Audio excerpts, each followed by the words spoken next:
We haven't done this in a while, so pardon us. But Paul Bissonnette, do you mind? First of all, where were you when you got the group text from Shane Doan that it was over, the lockout was ending? I just woken up in my bed, and he sent it at like 3 in the morning. That's why I asked you. Yeah. I wasn't sure what you were going to say. Nobody was with me. If that's what you're asking. No, it's all right. It's okay. But no, I played a home game that night. But no, it was good. It was very relieving to hear the news. I had a feeling it was going to get done. I didn't expect it to get done that day. I thought it was going to come down to the wire. But I mean, I commend Donor and those guys who sat through those meetings, man. I mean, I know my ADD wouldn't be able to take those 16-hour days in a boardroom with all that knowledge coming at me. I'd have migraine headaches. So I thank him and the rest of the guys, especially Don and his group of staff. Your decision to play overseas, where did you play again? I played in Cardiff, Wales. When I basically signed and was going over there, I didn't understand how there's 4 different countries in England. Well, there's Scotland, Northern Ireland and Southern Ireland. One of them's their own country to begin with. Ireland? Yeah, and then there's Northern Ireland, and then we're digging a hole here. Yeah. Well, either way, there's a lot of different countries in the UK, which I didn't know. Yeah. Hence the United Kingdom. Hence that. We could talk about this for hours, but maybe we will. But the level of hockey, can you describe a game day for you in Cardiff? It wasn't exactly up to NHL standards. I know when I first got there, it was a Friday. I landed in the afternoon, finally got to Wales a Friday night, and I said, what's our schedule for tomorrow? I know we play on the road. They said, well, we have an 11-hour bus trip starting tomorrow morning at 6 a.m. We bused to Scotland, so we played in Braehead. After the game, went right to another team in Scotland. I forget who it was at the time. I think it was Edinburgh, which was 2 hours.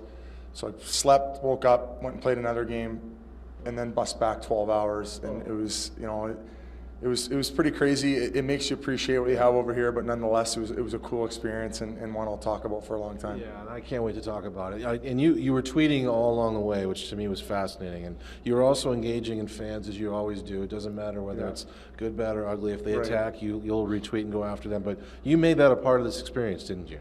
No, for sure. There's always going to be negativity and things that come my way on social media, but I mean, the way I deal with it is I fire back. I never initiate it. I just make a comment, and obviously I'm for the players, and it's biased. We understand that, but just some of the aggressive tweets that come back, I like to fire back at. But there was a lot of positivity and a lot of people who were for the players, so it was good. You were involved, though, and this is the real reason we're talking, in a Twitter phenomenon last night during the national championship game with the girlfriend of A.J. McCarron, I guess the quarterback of Alabama, Catherine Webb, Miss Alabama, who I believe started the day yesterday with 500 followers. As you and I talk, she's at 149,000 followers, including, I noticed, you. I started following her friends and stuff. Yes, you did. I just went full creep mode on her, but she deserves every follower. She's a gorgeous girl, and one for AJ. It was amazing, though, wasn't it, to watch that thing just take off throughout the course of the game? Because a lot of people say Twitter has jumped the shark, it's done, and I will look to last night, and it's not. No, you just think about when you wake up in the morning. I know a lot of my CBA news would come from Twitter. You just put it on and follow, Bob McKenzie or Pierre LeBrun or Todd Walsh. Thank you. I don't know. No, it's at Todd Walsh now. Okay, nice. Switched it up.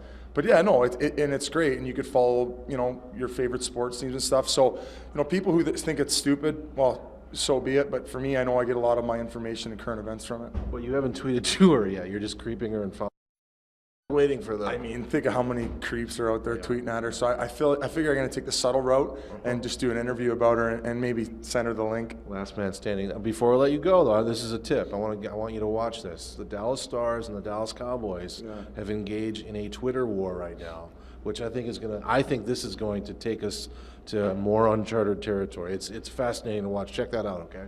Yeah, I mean, I'm sure the Cowboys have more of a backing, but I mean, when they were the ones to initiate the battle, what they say? Well, they slammed that the hockey was back, as if anyone cares, I believe.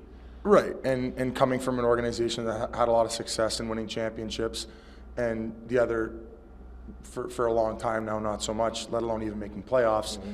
Yeah, it's tough to throw out a dagger like that, but good on the Dallas Stars for backing up hockey and defending themselves. Here we go again. It's great to see you.